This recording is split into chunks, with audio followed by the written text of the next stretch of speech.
sais, j'ai des gens qui essaient de remplacer avec leurs agents des mecs qui sont payés 10 ou 15 dollars. L'intelligence humaine, avec le prix, avec, dans un marché mondialisé, et c'est pas une bonne chose, hein, mais coûte 10 dollars de l'heure pour avoir des gens très smart dans des pays en voie de développement. Je dis, mais en fait, l'IA pourra peut-être jamais s'aligner sur ces prix-là en termes de coût Ouais, énergétique. c'est clair. Genre, dire, en fait, vous essayez d'aller remplacer des mecs qui sont à 10 dollars de l'heure. Ouais.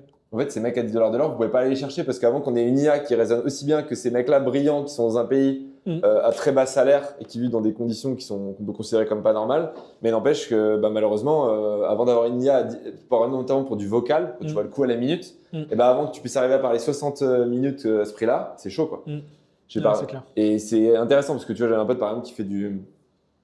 J'ai investi dans sa boîte qui fait ça en Asie, qui fait pour le daycare, tu vois, pour aider les gens qui souffrent d'Alzheimer à baisser moins vite d'un point de vue cognitif. Bah, en fait, il arrive à le faire parce qu'il arrive, en discutant assez peu, il arrive à vachement les stimuler intellectuellement. Mais en fait, la vérité, c'est que si c'était un travail attractif et qu'ils arrivaient à recruter des gens pour parler à des gens d'Alzheimer, avec des êtres humains, ce serait moins cher. Mais bah, les êtres humains ne veulent pas le faire parce que parler à quelqu'un qui a atteint d'Alzheimer, malheureusement, c'est